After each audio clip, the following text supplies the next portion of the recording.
তো সেই দিন ছিল আমার ছোট্ট বোনু মানে কাকার মেয়ের অন্নপ্রাশন। তো প্রথমে ওকে একটু কোলে নিয়ে নিয়েছি, তারপরে দেখো সেজে গুজে চলে এসেছি কিন্তু ফুচকা খেতে।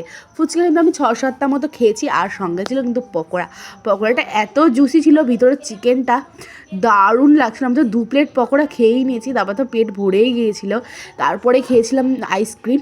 আমি আর আমার ভাই দেখো দাঁড়িয়ে দাঁড়িয়ে আইসক্রিম খাচ্ছি। এটা ছিল রসমালাই ফ্লেভার, এত সুন্দর, ভিতরে ভর্তি কিশমিশ ছিল, দারুণ লাগছিলো। তো প্রথমে মেনু কার্ডটা দেখে নাও, এবার চলো মেইন কোর্সে গিয়েছিলো তোমাদের শেয়ার করি। ছিল পিস পোলাও, আর সঙ্গে ছিল মুড়ি ঘন্ট ডাল। আমার তো আবার জিভে জল আসছে, বাঙালি মানে মুড়ি ঘন্ট ডাল, আর সঙ্গে যে থাকে এরকম ঝুড়ি ঝুড়ি আলু ভাজা।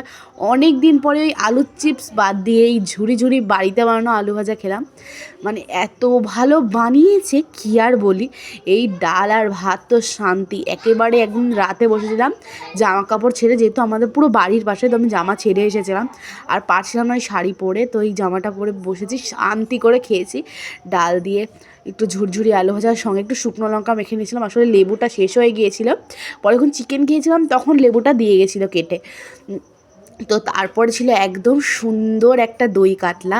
দই কাতলাটা এত ক্রিমি হয়েছিল, মানে অনেক দিন পরে একটা ভালো দই কাতলা খেলাম।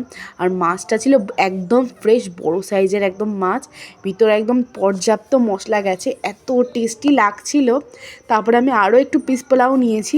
আর দেখো এই মাছের এই চর্বিটা খেতে তো আরও বেশি ভালো লাগে, একদম তেল তেল চর্বি। এবার তারপরে ছিল একদম চিকেন কষা।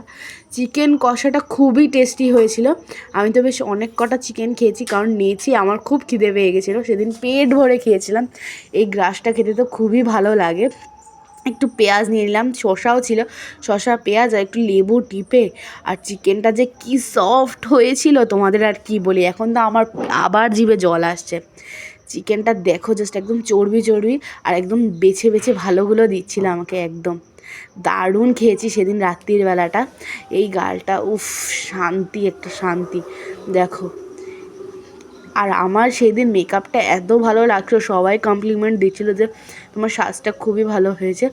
দেখো আমার লিপস্টিক তো নেই, কারণ খিদেতে আমি লিপস্টিকটাও খেয়ে নিচ্ছি। আর চিকেনের লেগ পিসটা পুরো একদম ঝরে ঝরে পড়ছিল, দারুণ। সেদিন একদম শান্তি করে খেয়েছি।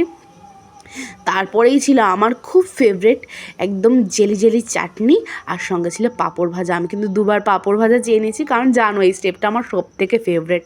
তারপরে ছিল একদম মাখা সন্দেশ, কারণ কালাকাদ শেষ হয়ে গেছিলো, তো মাখা সন্দেশ এনেছিলাম, মাখা সন্দেশ খেলাম।